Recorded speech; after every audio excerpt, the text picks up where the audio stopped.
10 yards. I don't know how many of you can see these things, but if they was moving around in brush and down low and all, I doubt if all of you would be shooting. Most of you wouldn't even take your safety out. And at this distance, this is the only buck that has antlers 3 inches. And that was legal for over 40 years. And worked well. As a matter of fact, I don't think anybody that really gets out there and hunts deer. Now, if you're just hunting a large buck with antlers bigger than what you have on the wall, I'm sure you can see it well. But what I would like to emphasize, no matter how long we nitpick this issue, the buttons will not get any longer. They're not going to get any bigger. And just imagine the field condition you're under. So what I'm asking for your help.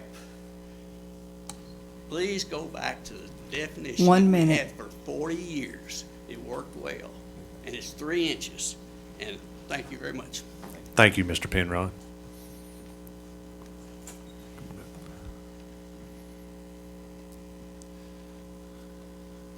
Commissioners, I'm Ed Williams from McMinn County, Tennessee, and the button buck rule,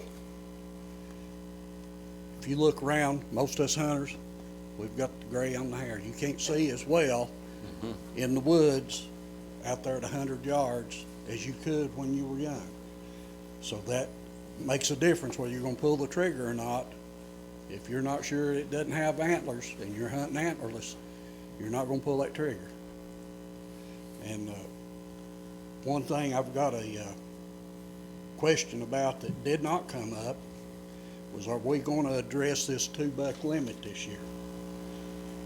I'm on a committee that we've got a club with over 60 members, and to a 1, they are against the 2-buck limit and want to see it go back to 3. According to all the data that I've looked at, everything that I've looked at that TWRA has out there,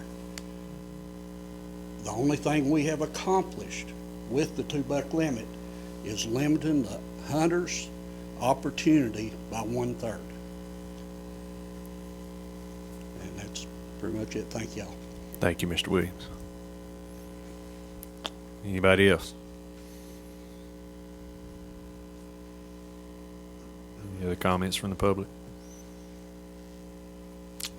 Thank you, James. Thank you. And with that, I'd like to introduce Joy Sweeney, our Wild Turkey Program Leader and WMA Coordinator.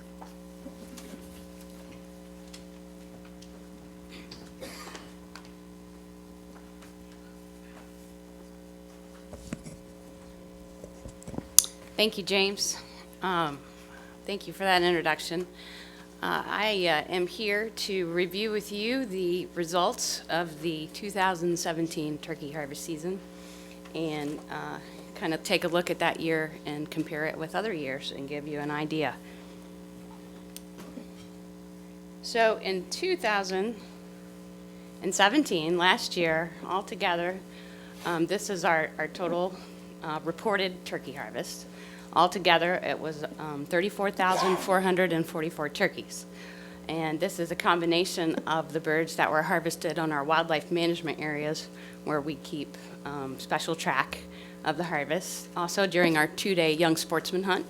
And then on the vast majority of Tennessee, the private lands plus a few big public lands that aren't tracked as far as harvest goes individually. This shows spring turkey harvest over time. And you may notice in the beginning of the history of spring turkey harvest, a steep incline. And this happened during the restoration phase of the wild turkey, when there was great effort being exerted to relocate and increase our turkey population in Tennessee. And then in about 2001, the harvest starts to level out and it bounces around a little bit, and we call this the stabilization phase. And most likely the turkey population has reached its habitat and cultural capacity limit, and that's reflected here in the turkey harvest. But one thing I do want to caution people jumping to the conclusion that this can be used as a population index. There's one thing that's really missing that really influences this graph, and that's hunter effort. If you had a graph of hunter effort and you had a turkey population that was stable, then as the effort went up, your harvest would go up, and as the effort went down, your harvest would go down, and that would be your major bounces in your graph. And so I just want to caution you and help you realize that that's not factored in. So in 2017, we look at the private land harvest that was the first number in the previous slide. It was just a little bit higher than the year before, and it's right on track with the stabilization that we've seen over the last 15 years. And if we zoom in on the stabilization phase, we can look at the trend over those years. And it looks like it's going down just a little bit. For the most part, it's stable. When you run a statistical analysis, it comes out to show that harvest has been stable over the past 15 years on a statewide level. But we can look at this on a bit of a finer scale and break it down by region. And the turkey harvest in Region 2, which is the line that you see there toward the top of the screen, tends to be a lot higher when compared to the rest of our state. About 35% of harvest in Tennessee occurs in Region 2, which is Middle Tennessee.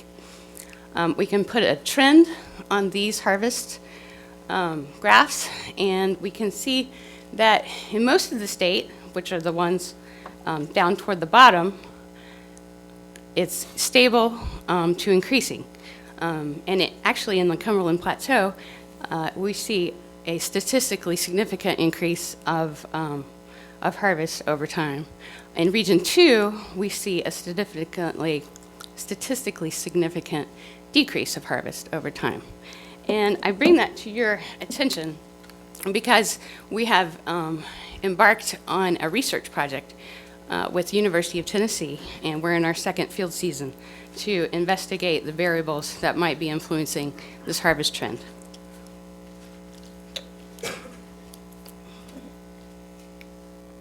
So another way to look at spring turkey harvest is by hunter success. We had about 21,000 successful hunters last year. 68% of those hunters took one bird. And you can see how many hunters took other bags of birds. One thing we look at is we know that our statewide bag limit is 4 birds, but we do have bonus opportunities on some WMAs. And we wonder how many people actually go beyond the limit of the state bag limit using those opportunities. And it didn't really even register on a percentage pie graph like this. We only had 6 hunters that reported taking 5 birds. And so now I'll move on and go over the fall turkey harvest results for you. In 2017, it's that last dot there on the slide. You see that, oh, I'm going to go back. It looks a lot lower than the previous years. And most likely this is a result of an action that the Commission took in 2015, which affected the following seasons in 2016 and 17. We have our fall bag limits set county by county. And a lot of those counties had fall bag limits as high as 6, some were 3, but in 2015, the Commission dropped all the bag limits down to 1. And so most likely, this is why we see a drop in our harvest in the subsequent years. So in 2017, a total harvest in the fall, we see that is 703, and that's down 33% from the year before. One motivation for the bag drop was to lower our hen harvest, and that indeed did happen again, second year in a row, at a pretty significant rate. And you can see that fall harvest is made up of 60% hens and 40% males. And that concludes the review that I have for you of the seasons, and we have no recommended changes for turkey hunting regulations. With that, I'll be happy to take any questions. Thanks, Joy. Commissioner Box? Joy, is there a limit on the WMAs across the state on how many gobblers you can take from each WMA? The WMA regulations are set WMA to WMA. Some are open, same as statewide. And so they have the 4-bird limit in the spring, just like everybody else does. And some set it, a little bit differently. Some have quota hunts where they have bonus birds. Okay, thank you so much. Sure. Flip that switch up. And the lights are out. All right. Before I go any further, there, I'm going to take a minute, but since Commissioner Box just spoke, but her husband actually walked through the door back there, so Mr. Brad Box. So anyway, we usually introduce the spouses, so glad he joined us today. So Joy, you said every WMA is the same as statewide, but now some of them have their own. I know in Region 1, we have, Jim Hamilton can correct me if I'm wrong, but a lot of WMAs have a 1-bird limit. Okay. But the other ones, we don't have a total statewide limit. It's not consistent from Right. WMA to WMA. Each WMA could be different from the next one. Right. What, if I can, why is that not consistent? Is there a reason that some WMAs? It stems from the way WMAs are managed. You've got a WMA manager who is in charge or is integral into running that WMA, and that WMA manager works with his supervisors, who then work with the rest of the agency to set those seasons. But it's kind of an individualized process, so you just end up with individual regulations. Any other questions from committee members? Commissioner Woodson? I just wanted to ask a follow-up question. Why is it that way versus season setting like we do for the rest of the state? WMA recommendations are brought to season setting. We've got the 4 regional managers who will get up and present these recommendations for WMAs. So it is brought forth, Sure. but I'm just saying that the actual thought and logic comes from the ground up. Gotcha. I guess I'm wondering why we have consistency in the statewide seasons, but we don't. We choose the WMA local approach for WMAs, and I'm just wondering the origin of that tradition. Is there? Director Carter? Thank you, Mr. Chairman. Just a few comments on that. As Joey said, we do take each WMA recommendation and look at it individually, and they really vary for a number of reasons. The size of the WMA impacts greatly on what's available there, not necessarily always from resource, but by the number of people that could be handled, that could be accommodated on that one thing. So if there's a quality of hunt issue, there's some WMAs are managed primarily towards small game and some more towards large game, some are more waterfowl. So it just really depends on how it fits in with the size, the intended use of the WMA, and then what we think the hunter pressure would be on one related to a lot of things, from other reasons that people are there, whether it would be an incidental to something else they're doing, or if it's really close to a major metropolitan area and it's a small WMA, then it would probably be a less bag limit there than it would be on one that's open statewide that's more remote. So there are a number of reasons, and they are really taken into account as to what that limit is on each WMA. Thanks, Director Carter. Commissioner Cox? Yeah, I've got a couple of things, but one, I'll follow up on Commissioner Woodson's point. When we set seasons for statewide seasons, we use, or the agency recommends based on harvest data and other things, what the statewide season ought to be. Seems to me that's not the way WMA seasons are set. I've not heard that the WMA manager does a data analysis on the harvest and the biology and whatever before he recommends how he sets his season. And I've always been kind of bothered with that, and I wonder, it's just as a comment, it seems to me like that's a, it's different because it's public hunting, but It's not different because it's a biological recommendation, or it should be, instead of a social recommendation. So I would like to see, I'd like to hear the agency, or see the agency perhaps visit that and see what, rather than just being what the WMA manager feels like doing based on some biological data. Let's see, I had one more question I wanted to ask. I don't know, I'll think of it in a minute, excuse me. Go ahead. I forgot. Okay. Any other questions? Kurt Miles. I'm Kirk Miles from Region 3, and honestly, Commissioner Cox, I hate to hear you say that, and I want to make it clear. And I'm fairly certain I'm speaking for all the regions. We do look at data when we look at our WMAs. They go through pretty much the same rigorous process that we go through with the statewide seasons. And I hate that that perception is out there because it's not factual. We're meticulous about it. And I just wanted to make that clear. And that's in your region, right? Or you think that's statewide? I know it's in my region. Okay. I'm fairly certain I'm speaking for all the regions. Well, you know, if what happens in your region, I beg your pardon, but I don't see that in all the regions.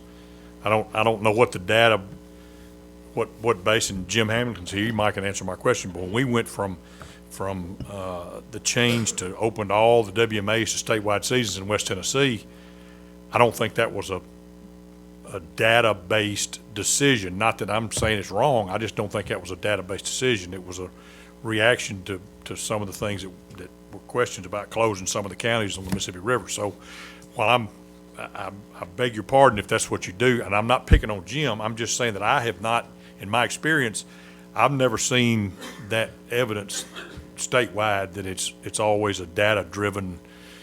And I've talked to a lot of WMA managers, and I'm not picking on them. I'm just saying that I haven't observed that in every occasion. So thank you for your defense of your guys. So I'm not picking on you. Thank you. Joy, I would like to ask the agency to at least entertain, before the May meeting of possibly putting a limit, a per WMA limit on the birds. I know a lot of them in Region 1 have those, but I think we're all looking for some uniformity, but just at least look at that and bring us back your opinion on it. Yes, sir. One other thing, bring that slide back up if you could, the spring turkey harvest hunter success, I think it was the last one, and insert the bonus birds. Okay, you got it in there. I guess my point is, if we eliminated bonus birds, it would affect 6 hunters. As far as being able to fill beyond the state bag limit, yes. Okay.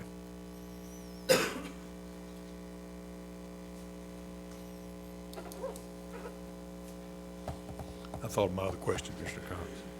If, in your words, a precipitous drop in Region 2 and in a couple other regions of the harvest, why is there not a recommendation to do away with the fall hunting completely? There's 3 major reasons. I'm going to make sure that I get them right. Why we're not bringing forth a recommendation to close, which is what you said, right? Close fall season. One reason is we know from a scientifically valid human dimension survey done by the University of Tennessee in 2015 that polled turkey hunters, that turkey hunters place a high value on having fall season. And so it's not something that we would take lightly when considering changes to. Another reason is because the reported harvest for fall this past year was 700 birds, which is low. And when you put that in context, so the literature tells us and population models tell us that you can have a fall season that doesn't negatively affect your turkey population as long as it stays below 10% of your population. Now, you know, we do admit that we don't have a population count, but if you take that number of 700 turkeys harvested last year, and you calculate that 700 is 10% of 7,000, and we know that we have well over 7,000 turkeys in the whole state, so we know that we're not coming near that mark of not taking more than 10% of our population. And so we believe that our fall harvest is not substantial enough to negatively affect our population. Let's see, I've got, also, the bag limit change that happened here in 2015 has had a conservative effect on the harvest, and it's diminished 2 years straight. And so I think, if you have a goal of being more conservative with your fall harvest, we've made strides in being more conservative with regulations that were set recently.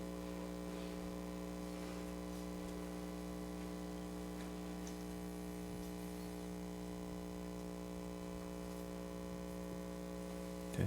Any other questions from committee members? Commissioner Box? Hey, one more question. Is there a need for the bonus birds if it's only affecting 600s? I think there's a need to continue that.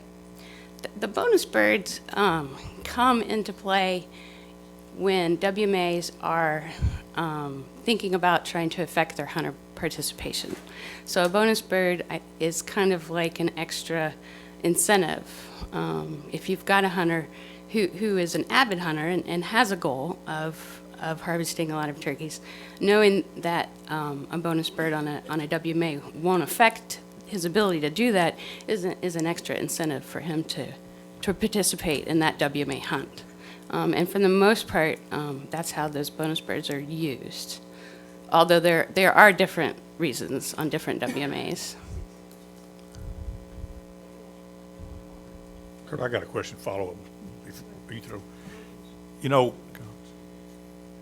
And I get what you're saying about trying to drive hunters to the WMAs, but it seems to me that what's not shown in here is how many private land hunters may have killed 2 on their farm and went to 2 or 3 WMAs and killed their other 2 birds, which means that it seems to me that it's attracting private land hunters to go to the WMAs and compete for the turkey ground that the public, who might not have another place to go, is trying to hunt.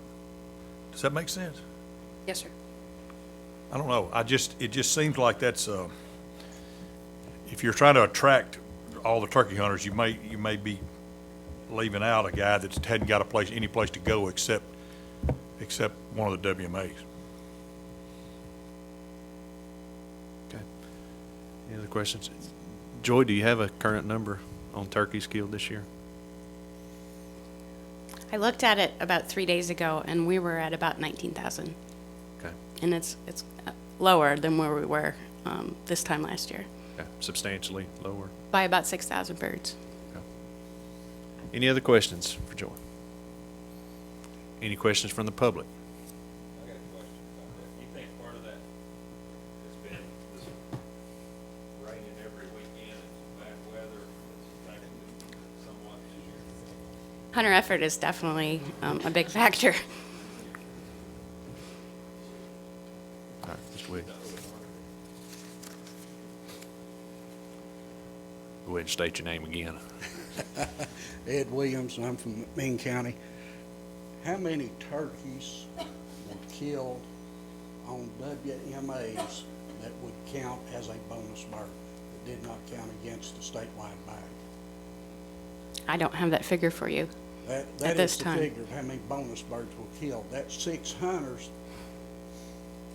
You've got 6 hunters that kill 5 birds. So at least one of those is a bonus bird. The hunters that kill 1 bird, some of those killed bonus birds. Whether they were drawed to hunt at Oak Ridge or hunt at Catoosa. A lot of those places, they have drawings. It's a managed hunt where you go on. So, by saying 6 hunters, only 6 hunters killed bonus birds, that's far from accurate. That's not what we're saying. We're saying 6 hunters killed over 4 Killed over birds. 5, or killed over 5 4 birds or more, Yeah, I right. understand that, but Yeah. you've got 6 hunters that they may, out of those 6 hunters, 2 or 3 of them may have killed 2 or 3 birds on WMAs, not necessarily statewide. They may have killed more than that 6 bonus birds. You know, the 1 bonus bird apiece. You follow what I'm saying? But that's, you know, it about had me confused.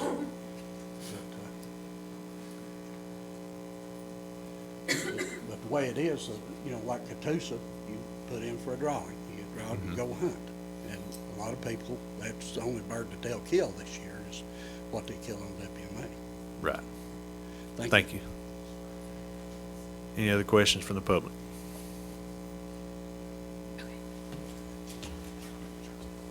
Just state your name, please. Ladies and gentlemen of the commission. My name is Steve Nifone, lifetime sportsman license holder. Blessed to be going into or participating right now, my 50th year of hunting in this wonderful state. Hold a master's in wildlife and fisheries science, and was fortunate enough to work for over 39 years with this agency in the law enforcement division. I want to speak on the turkeys for just a minute. We're going down pretty precipitously in a lot of the state. Turkey hunting is my passion, and I'm networked into hunters from one end of the state to the other, and there's a lot of concern. The figures I saw yesterday, and I may not have the correct figures, Joy, is we are down about 11,000 birds right now to where we were at this point in the season last year. And I know very well that the bad weather we're having is affecting it. I've been out in the rain and the snow as well, but I don't think it's affecting it 11,000 birds. I know we're in the middle of a study and they don't want to bias things by changing, but there's something to be said to studying things to death. And I watched the state of Kentucky be proactive in trying to reduce their declines. They've started their season 2 weeks later. They've shortened their season. They've held to a 2-bird limit up there. I'm not asking for us to do that. The fact that we're going into a 2-year period really scares me, that we're going to continue to see things go down if we don't do anything. I'm asking before the May commission meeting, the commission to think about dropping our bag limit back to 2 birds where it was for many, many years. Back when things were rosy and population was increasing, then maybe a 4-bird limit was justified. I don't think that can be 1 said, minute. and I don't think the commission would be going to a 4-bird limit with the way the population is going today. Thank you for your time. Appreciate it. Thank you, Mr. Nifong. Any other comments from the public? Thank you, Joy. Thank you, Commissioners. And I'd like to introduce Brad Miller, who is our elk program leader.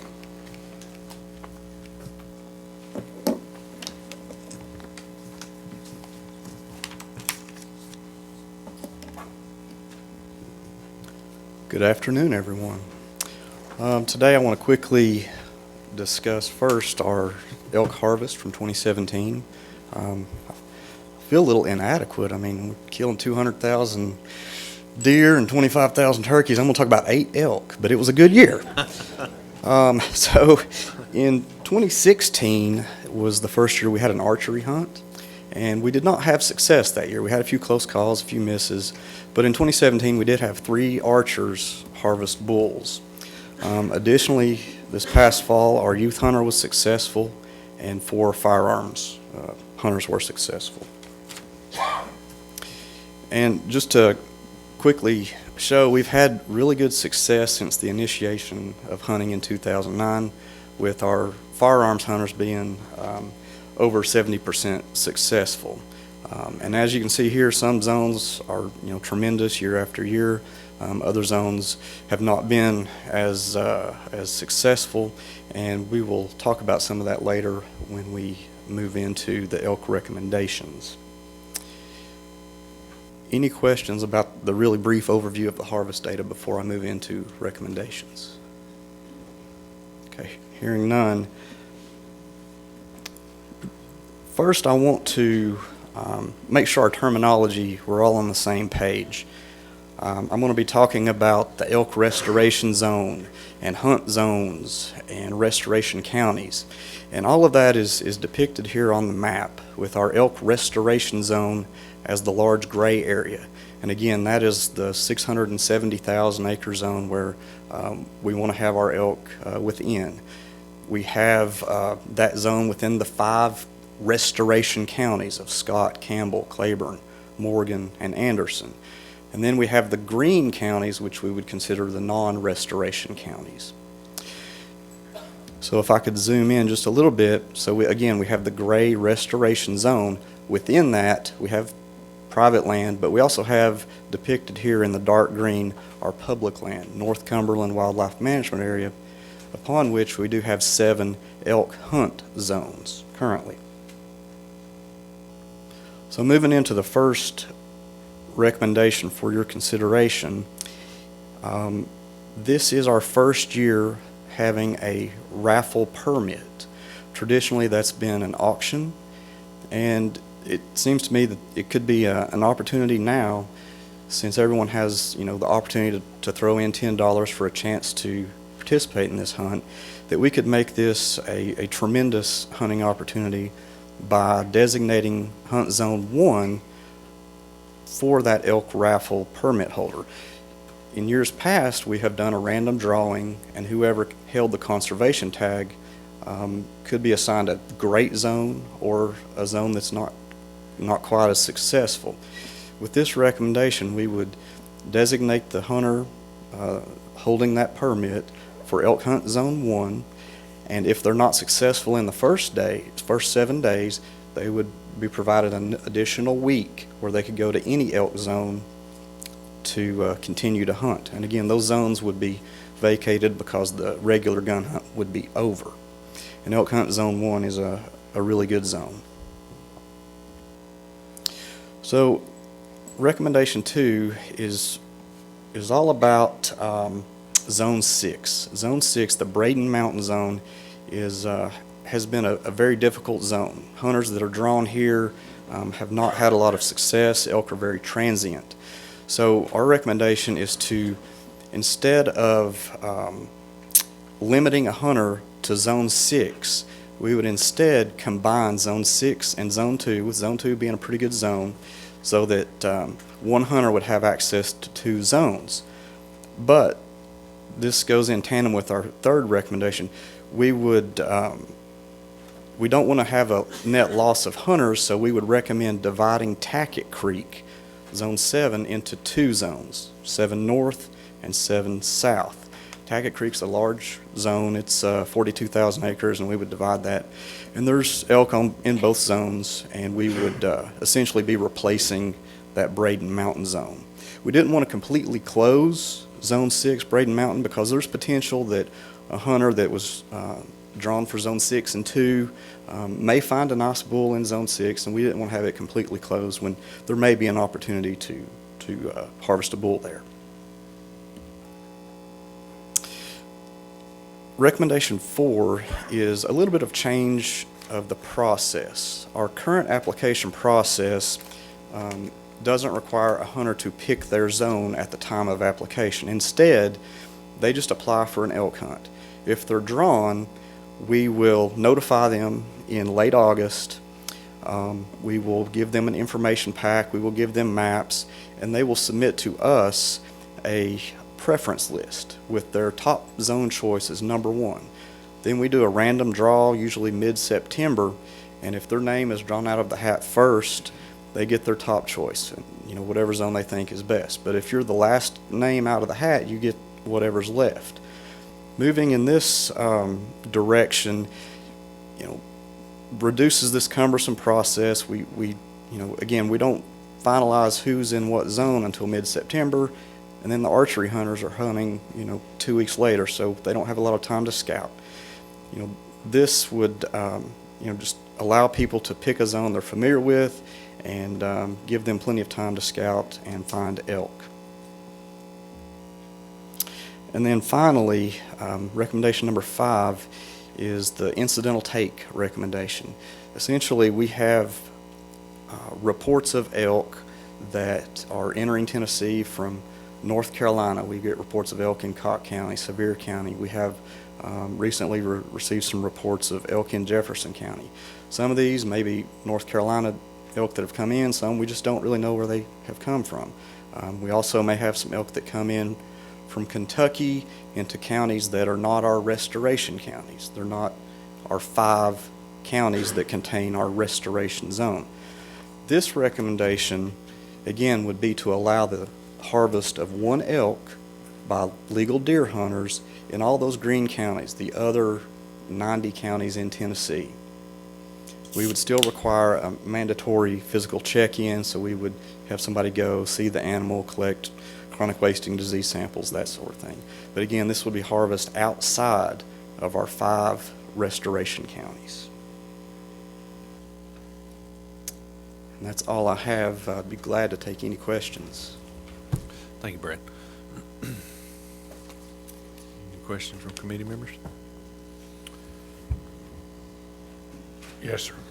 Commissioner Cox? I was not here when you made the presentation, and just for a second, as I asked you before, what is your plan to improve habitat this coming year or 2 years? Very briefly, what have you got on your radar that's going to improve habitat in the restoration area? Well, the basic answer right now is within the recently adopted strategic elk plan, we do have a goal of establishing a 5-year habitat management plan.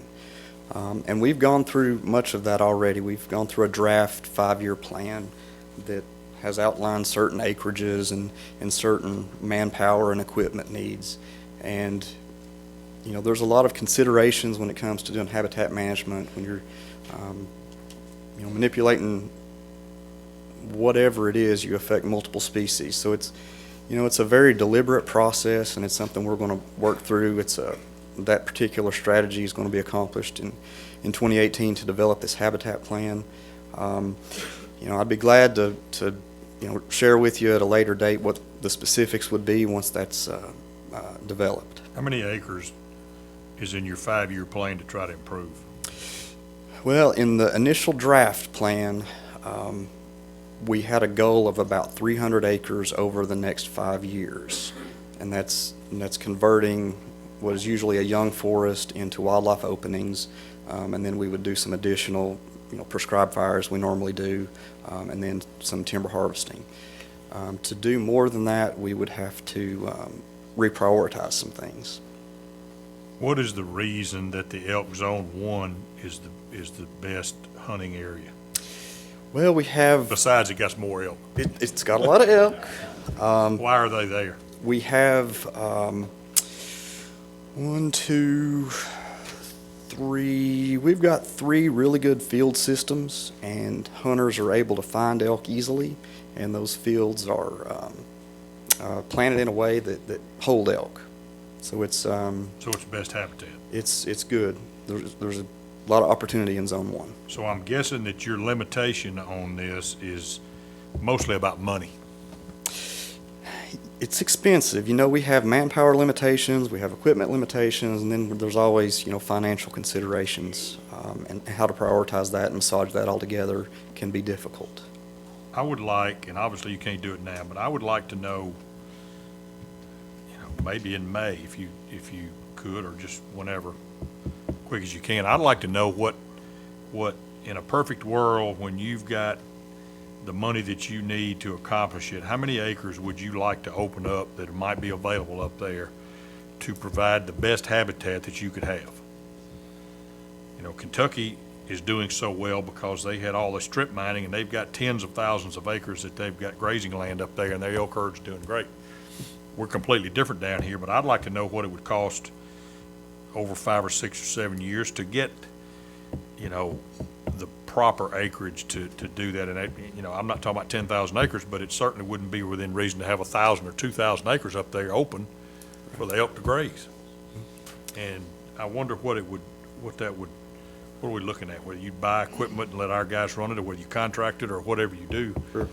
I'd really like to know. We can certainly do that, and I guess I would pose the question to the chairman if you would like to have a small wildlife committee meeting to really get in depth, a little longer than normal, or if you just general. Okay, we'll definitely visit that idea. Okay. Thank you. Commissioner Cook? Brad, was there any discussion of a license, a permit, or anything around that incidental take for there to be a license or permit involved with that? As it's recommended right now, there would not be. My only hesitation about having a permit for that is I don't want to limit potential harvest. If someone was deer hunting and saw an elk and understood that they could take the elk, I wouldn't want them to not take that animal because they didn't have that permit ahead of time. I think there's opportunity to do that. I've visited with legal a little bit. We have currently a resident elk license, a top 15, and I think we can tweak some language to potentially make that work if that's a direction you would recommend. We'd like to hear about that in May, please. Yes, sir. Any other questions from committee members? Any comments from the public? All right. Thanks, Barry. Okay. Thank you. I'd like to ask Dan Gibbs, our bear program leader, to come on up.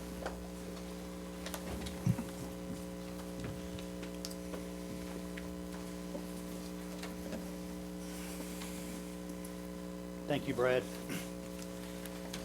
Okay, I'm going to take a few minutes to do the bear portion of our presentation today. As with Brad, I'm going to do a really brief presentation on the season highlights. So here we have our chart that you've seen many times before, showing our harvest since 1973. And on the right-hand corner there, you see 548 was our harvest for the year. That would be our fourth highest harvest on record, and it missed being the third highest by 4 animals. One thing that I would bring your attention to is that, we got this stabilization. Joy mentioned a similar thing with the turkeys over the last decade, with some pretty significant changes from year to year, and those can be attributed primarily to food availability. Obviously, when bears are moving around looking for food in years of low mast, they're going to be more susceptible to being harvested. On the bottom here, you'll see 39% was our percentage of females. Here, just for reference, I've put up our bear hunt zones. We have the state divided into 5 bear hunt zones to help facilitate our harvest strategies. And I ask you to notice, for those of you who may not be as familiar, up here, Upper East Tennessee, Zone 1, and Zone 2 is completely surrounds the Smoky Mountains National Park, and we will be having recommendations regarding both of those zones here momentarily, so I just wanted to point them out on the map where you'll be familiar. And there to the right, you see our harvest by zone this year, and once again, Zone 1 led the state in harvest. Methodology, there's usually some interest in how bears are being taken, so I've got a quick slide on that. 85% of bears are harvested with the use of hounds. The rifle is the weapon of choice, with 89% being harvested with rifle.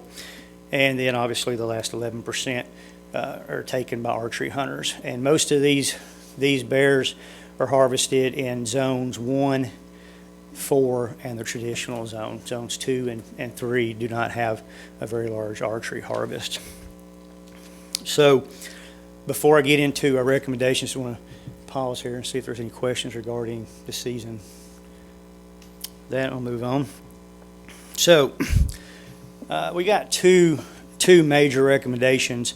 And before I get into the first one, I wanted to take just a minute to mention some of the meetings we had with our bear hunters this year. Last year, there was a lot of conversation about opening up some opportunity, moving some days around to give the juvenile hunters some opportunity to participate in some hunts that are traditionally scheduled on the weekdays. And so after we came out of that meeting, we wanted to really spend some time with the bear hunters and get some information. And as you can see on this chart here, in a 3-day period, we kind of had a marathon and had 3 public meetings. And we broke these public meetings down by zone. Each of these zones are unique. The public land available is unique, the timing of the hunts. So we wanted to separate the groups to get a better feel for what each individual group is thinking. And then on February 3rd, first Saturday in February, the Tennessee Bear Hunter Association has their annual meeting in Gray. And I went up there, Commissioner Baker was in attendance, and we gave some more information out to the bear hunters, and we gathered some more information to help us make some decisions this year. And then finally, about a month ago in March, we went back to Zone 1 up in Elizabethton, and specifically to talk to hunters that hunt in Carter, Johnson, and Sullivan counties to discuss another proposal. So with that, I'll move into our first recommendation, and it's regarding what we were discussing last year, and it's moving a portion of the existing weekday opportunities to weekends, with the justification being to allow young sportsmen to participate. So the first zone that we'll talk about is Zone 1.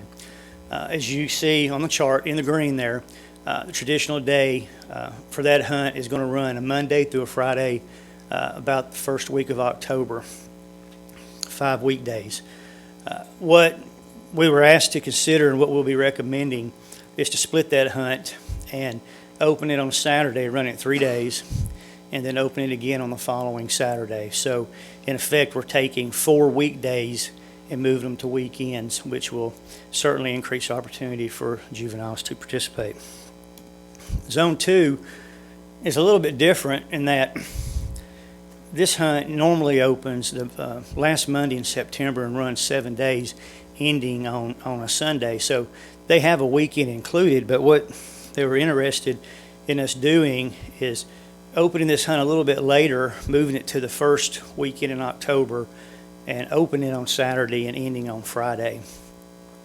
And we don't have an issue with either one of these recommendations. Zone 3 didn't have any issues with the current season structure. They did ask us to take a look at the party hunt drawing and see if we could work out some issues there, and we're going to be working on that.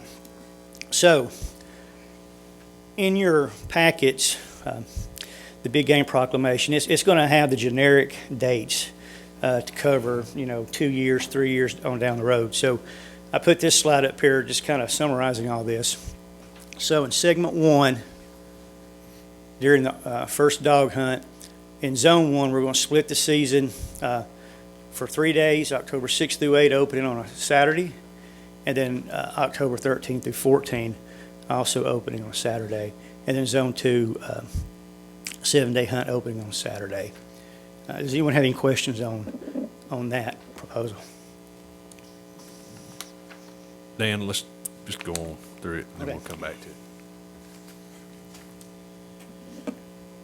So, little background here for you. This chart represents the bear harvest in Sullivan, Carter, and Johnson counties over the last 20 years. If you look back into historical data prior or after 1953, there's no record of any bears harvested in these 3 counties. In 1997, we opened Carter and Johnson County to bear hunting for the first time, followed by Sullivan County in 1999. And as you can see, been very successful. The last 3 years, we've been above 100 animals, and these 3 counties are playing a significant role in the total harvest for Bear Hunt Zone 1. And one of the reasons for this success is going to be the bear reserves that are located up there. And if you're not familiar with the bear reserves, in Tennessee we have 6 bear reserves that allow no bear hunting, and then also the Smoky Mountains National Park. And these 2, Kettlefoot and Laurel Fork, are the 2 northernmost bear reserves that we have. And I'm going to move this map over to the right and show you something. All these reserves are very different. Location, amount of public land, terrain, all these things make them very different. And here's a chart showing each reserve and the acreage. And it jumps out pretty quick that Kettlefoot and Laurel Fork are certainly very different from the others in relation to the amount of private property that's included in the reserve, with 36% of Kettlefoot being private and 40% of Laurel Fork being private. These red arrows are pointing to the white. The white represents the private land within the reserve, and then the blue represents, or the blue arrows pointing to the green represents the public land. And if you could blow that Laurel Fork up, and I wished I had thought of it sooner, but you can see that white is really interspersed all throughout that bear reserve. And so that causes potential for a lot of issues with nuisance complaints, bears getting in trash. Kettlefoot, we have a lot of issues with crop depredation, corn particularly. So these issues, as the bear numbers have continued to increase, these issues obviously have increased as well. And as an agency, this is something that we've been in discussions with the Forest Service for about 3 years now, having conversations. Mary is here, and I remember us sitting down a few years ago at a meeting and talking about, where do we want to go with our bear management long term? How do these bear reserves fit into that? And we realized pretty quickly that we needed to get some data. So I know most of you have heard me talk in the past about our population estimate that we're working through with North Carolina, Georgia, and South Carolina. Excuse me just for a second. So anyway, we're still waiting on North Carolina to get that data in. So they're doing their estimates this summer, and by the time we come back to you in 2020, we will have that information. So we're having discussions about what can we do in the meantime. And our initial plan was to wait till we had that data, then we were going to sit down with the Forest Service and talk about what we want to do long term. But the Forest Service, they have to answer to a different type of people, different groups of people. They have a management plan that they're tied to pretty stringently. So the Forest Service just really can't step out there and recommend a hunt at this time. So what we decided to do to give us a bridge, if you will, is to open private property located within the proclaimed boundaries of the Kettlefoot and the Laurel Fork Bear Reserve. So back it up just real quick.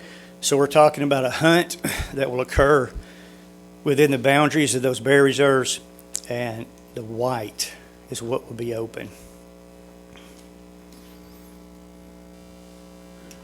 This chart here represents both years, 2018 and 2019. This is a 2-year plan, for lack of a better word, that gives us the ability to reevaluate once we get that data. So point out a couple of things here. The first one being the date. Some people may wonder why we're hunting so early, but a lot of that crop depredation that I mentioned earlier, it occurs in September. So by having this hunt in mid-September, that gives us the ability to target some of those individual bears that may be causing problems for us. Another unique thing about this hunt is how we're going to go about limiting the number of animals harvested. This is an unknown to us. It could get a lot of media attention, I guess is the best way to put it. So, we want to be conservative, and we want to make sure that we don't just go crazy, for lack of a better word, and have a huge harvest. So we talked about quotas for hunters, and we landed on this idea of a 20 bear limit per reserve per year. And the reason we went there is because if we give permits to hunters, we can't guarantee they have a place to hunt. So we felt more comfortable with putting our quota on the number of bears we want to see harvested, and then just letting the hunters get permission. So, but the one thing about that does make me at least a little nervous is, on the first day, if we harvest 22, 23 bears, then that's what we harvest, and we can live with it. And And at that point, the hunt will be over. And I'll talk a minute about how we're going to let hunters know about that. But the thing that's more concerning is if on day one, for example, if you harvest 17 bears, you could anticipate you're going to harvest a dozen or more on day two, which would really put us way above that quota of 20. So because of that, we've built ourselves in a little safety net here, so to speak. So if at the end of the day one or two, if our harvest has reached 75% of the quota, which is 15 bears, then we're going to go ahead and close that reserve for the hunt. One more slide here with a couple more notes. You may have already picked up on this, but we are going to allow the use of dogs on this hunt. This was a pretty good discussion item when we were meeting with the hunters on the 19th, and we realized that there's not a lot of opportunity for the houndsmen on this hunt, but there is some. And so where there is opportunity, we want them to be able to get in there and hopefully target some of those larger tracts of land where you have a higher probability of having some corn and maybe harvest some of those bears. We're going to have designated check stations, one check station for each bear reserve. We'll have personnel set up. The hunters need to bring those bears directly to that check station. That way we can have real-time count of how many animals we're harvesting. We're also going to get some biological data, herd health, or body condition, health type stuff. So that's the reason for the designated check stations. We plan on announcing by 9 p.m. the status of the hunt for the next day. So hunters will be able to get on our website and find this information. We will also set up a telephone number they can call. They'll have a recording, and we'll put up some signs at each of those 2 check stations as well. And then lastly, the bag limit will be 1 bear, either sex per person on this hunt, and we're not going to count this bag or this bear towards the statewide bag limit. So with that, I'll take any questions, Commissioner. Thanks, Dan. Before I get started on questions, I'm going to ask Commissioner Baker. First, I want to thank him for getting involved up there with the bear hunters. But Commissioner Baker, if you give us a kind of overview of what you've been doing and what you've seen.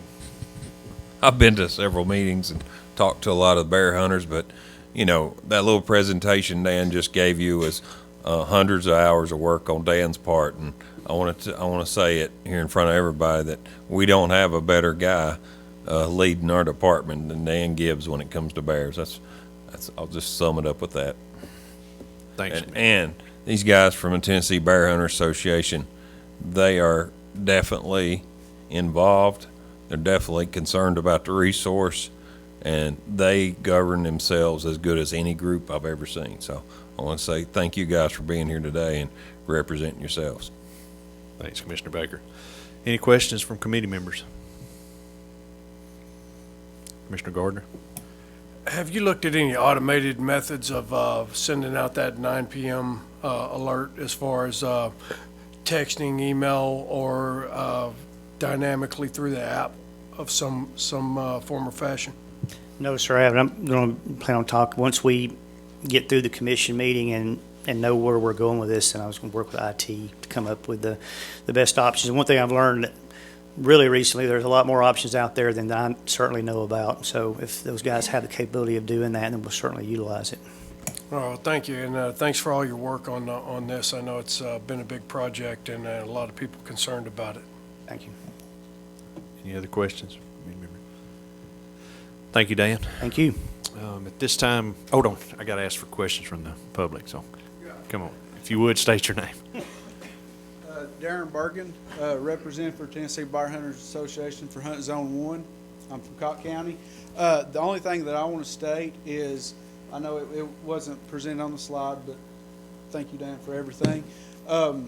As far as for Zone 1 as a whole, for youth right now, there's only 5 days that they can hunt for the entire season. So with the proposed change, it would increase it from 5 days to 9 days. Thank you. Thank you very much. Any other comments from the public? All right, thanks, Dan. We're going to take a 10-minute break. So we're gonna try to be prompt on them and get started. We still got a lot of business.